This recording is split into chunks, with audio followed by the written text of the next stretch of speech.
de la mobilité à Montréal-Nord, donc la mobilité durable et active. Mais bon, parce que je me doute qu'il y a des gens qui viennent un peu de partout, donc il y a des gens qui ne savent pas nécessairement c'est qui Woodstock. Woodstock, c'est un organisme communautaire qui œuvre pour la justice sociale depuis 2009. C'est un organisme, en fait, qui est d'abord un collectif de jeunes militants et militantes issus de Montréal-Nord. C'est vraiment un collectif qui s'est formé, donc des gens qui travaillaient bénévolement à lutter pour la justice sociale dans notre quartier. Ce collectif a pris naissance à la suite de la mort du jeune Freddy Villanueva, là, que nous, on considère comme étant un meurtre d'un policier du SPVM du poste quartier 39, dans un parc. Là, on parle vraiment de urbanisation, dans un espace public qui devrait être habité par la communauté. Et puis, depuis 2020, donc à la suite de la COVID et puis de l'épicentre puis tout de un peu cet éveil de masse collective concernant le profilage racial puis le racisme dans nos vies, Woodstock, elle s'est transformée, donc elle est passée d'un collectif de jeunes bénévoles militants à une organisation, une OBNL là, structurée. Ça fait quand même une jeune organisation malgré notre grand bagage militant. Quelle méthode on approche là, à Woodstock? Là, vraiment, c'est sûr qu'on a une approche enracinée dans le territoire qui nous a vu grandir, qui est Montréal-Nord. On a une approche aussi qui vise à créer des projets par et pour la communauté, donc par les Nord-Montréalais et Nord-Montréalaises. Puis, à travers cette approche-là qui vise à créer par et pour, on favorise aussi l'autodétermination, de dire qu'il n'y a personne mieux que nous-mêmes qui vivons ces injustices-là pour trouver des solutions à nos réalités. Notamment notre autodétermination, puis nos projets sont vraiment visés. On vise majoritairement les communautés noires et racisées, là, que vous verrez plus tard, constituent la grande majorité de mon quartier. Et bien sûr, on mobilise une approche féministe, décoloniale, antiraciste. Puis j'adore ce que Mme Griffin disait tout à l'heure à propos de la place de la création, puis le fait d'être créatif, là, c'est vraiment central à notre organisation, là, le pouvoir de créer des projets, de créer ou d'imaginer ce qui pourrait être la suite. Bon, Montréal-Nord, c'est quoi? Pour ceux qui viennent de loin ou qui viennent pas si loin que ça, je sais pas qui est dans la salle. Montréal-Nord, c'est un quartier qui est situé au nord de nord-est de l'île de Montréal. C'est une ancienne ville avant d'être affiliée à la ville de Montréal et devenir un arrondissement. Donc, c'est une ville qui a été pensée, qui a toujours été pensée comme une banlieue. Donc, on va parler de tout à l'auto. C'est aussi une ville qu'avant, c'était aussi le lieu pour les grands bourgeois de la ville de Montréal qui étaient considérés comme des chalets. Tu allais au chalet à 30 minutes de Montréal. Fait qu'on a des énormes baraques sur le bord de l'eau là, qui sont constituées, qui ont été pensées comme des petites maisons de campagne pour faire. Aujourd'hui, Montréal-Nord, c'est quoi un peu? On parle d'un revenu médian à peu près de 42 000 $ par année. On a 21 % de la population qui sont en situation de faible revenu. Et on parle d'une majorité de population aussi féminine. On a une grande proportion de jeunes qui vivent dans notre quartier. Là. C'est plus de 30 % des jeunes qui sont âgés de 0 à 25 ans. Fait que les futurs travailleurs et travailleuses se trouvent dans le nord de l'île de Montréal, je vous l'informe. Donc, les futurs urbanistes sont parmi notre quartier. Aussi, on a une grande proportion aussi de jeunes de 0 à 14 ans. Aussi, on a importantement une grande population vieillissante. Là, je ne l'ai pas mis dans le chiffre, fait qu'on a vraiment deux types de populations vulnérables avec lesquelles on doit réfléchir le quartier, donc la jeunesse et la population vieillissante grandissante. Et aussi, quand je parlais de familles, 42 % de nos familles sont des familles monoparentales et elles sont menées majoritairement par des femmes. Là, de ce 42 %-là, on voit que 84 % de ces familles ont à la tête une personne de sexe féminin. Fait que là, il faut vraiment qu'on réfléchisse la question de la mobilité dans notre cas à nous pour les mamans. Puis en plus, quand on parle de famille souvent composée de 2 à 3 à 4 enfants et plus par famille. Oui, un autre tout fait important, parce que je pense que peut-être au courant de la journée, on va vous parler des KIR, qui sont en quelque sorte les nouvelles RUI, donc les quartiers inclusifs et résilients.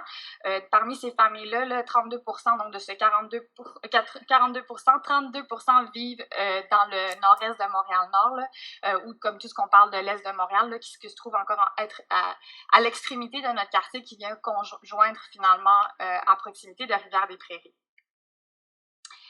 Montréal-Nord, c'est avant tout un quartier multiculturel. On parle plus de 2 résidents sur 3 sont issus indirectement ou directement de l'immigration. Là, c'est 67 % de la population qui est issue indirectement de la population. Je fais partie de cette donnée-là. Et parmi cette population, 19 % de la population immigrante est composée de réfugiés. Fait que là, on parle de gens qui ont des trajectoires migratoires difficiles et qui sont aux prises avec des traumas. Je fais partie aussi de ce 19 % de cette population. Et parmi les pays en tête de liste, là, parmi la grande communauté immigrante qu'on a, on a Haïti qui représente plus de 33 % de la communauté à Montréal-Nord. Fait que c'est sûr que nous, on a une grande présence de personnes noires dans notre quartier. j'ai mal fait les slides. Donc, à l'état de la mobilité durable active à Montréal-Nord. C'est sûr qu'on parle d'un transport public et collectif très déficient. Là. Si on pense, par exemple, pour nous, il n'y a pas d'utopie.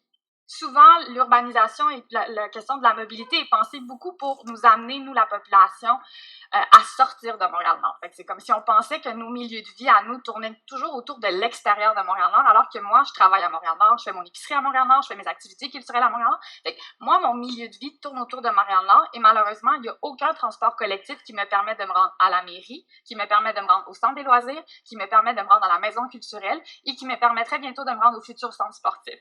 Fait que je peux me rendre au parc du Biodôme qui me prend 45 minutes, mais je peux pas me rendre au service le plus proche de chez moi qui est dans mon propre quartier. Fait qu'il faut aussi, quand on parle de mobilité, la réfléchir à l'interne et venir décoloniser le fait que toute la population veut absolument se déplacer vers les centres. Il y a une richesse à l'intérieur de nos quartiers. Il faut développer cette richesse. Il faut favoriser la mobilité à l'interne propre de nos arrondissements. Donc, on parle aussi d'un transport public beaucoup trop cher pour certains ménages. Là. On dit tout le temps que le métro, même si on paye tous le même prix, on n'a pas tous accès à la même qualité de service. On n'a pas accès non plus à la même qualité d'heure. Je prends un exemple. L'autobus qui est à proximité de chez moi, donc à 5 minutes à pied, passe à toutes les demi-heures les journées. Et l'autobus le plus loin passe de la fin de semaine à toutes les 20 minutes. Fait que, en termes de service de qualité, sinon aussi, on parle d'une absence d'aménagement cyclable total. Et encore une fois, là, ça a pris l'année passée, ça faisait plus de 40 ans qu'on n'avait pas eu de création de pistes cyclables au sein du quartier. Encore une fois, même si on a des aménagements cyclables, c'est encore des aménagements cyclables qui sont déficients, dans le sens que ces mêmes réseaux cyclables ne se rendent pas à des services essentiels. Donc, il faut savoir aussi que, comme je vous disais, Montréal-Nord, c'est un milieu de vie qui est une ancienne banlieue. Les anciennes banlieues, les banlieues, on les pense autour des centres commerciaux. Fait que nous, on a énormément de centres commerciaux. Aucune de nos pistes cyclables se rend à ces centres commerciaux-là. Elles arrivent tout le temps à quelques mètres avant. Fait que moi, je peux pas me rendre au Super C, je peux pas me rendre au Walmart. Fait que ça aussi, ça vient créer des enjeux de mobilité. Fait que c'est pas juste de penser à mettre des pistes cyclables pour connecter à un réseau cyclable déjà existant, mais c'est de prioriser le fait que ces pistes cyclables-là devraient être mises en place pour nous permettre d'avoir accès à nos services essentiels à nous. Absence importante d'espace vert, là, fait que le fait qu'on est dans une ville qui est un arrondissement surmotorisé qui est tout à l'auto, on parle bien sûr d'énormes espaces bétonnés. Puis ça a un impact aussi sur la mobilité active à la marche, dans le sens que ça devient difficile. Puis je donne un exemple encore concret. Une de mes voisines est venue chercher un livre qui habite à 25 minutes de marche de chez moi. Elle a pris une artère, puis finalement, elle a pris la décision de prendre l'autobus parce qu'elle, c'est une femme grosse qui était comme, je peux pas remarcher cette marche-là, genre en pleine canicule, j'ai failli mourir, une chance que je suis passée par un parc pour m'arroser. Fait que la question de la mobilité à pied aussi, elle devient dangereuse. Comme je vous disais tout à l'heure, on a quand même une importante taux de famille monoparentale avec des faibles revenus. Fait qu'il faut penser la mobilité aussi pour ces gens-là, pour qui marcher dans des îlots de chaleur devient aussi un risque de santé publique que de se déplacer. Donc, c'est pas quelque chose que tout le monde a le privilège de pouvoir finalement pas dépendre de l'auto. Et comme je vous disais, si on a un service de déficient en transport collectif qui me permet pas de me rendre au service essentiel dans mon quartier et qui passe à toutes les demi-heures, c'est normal que je me tourne vers l'automobile comme seul aspect de mobilisation. Pour mobilité. Bon, c'est sûr que, comme je vous disais, la surmotorisation, ça amène des enjeux importants pour les personnes à mobilité.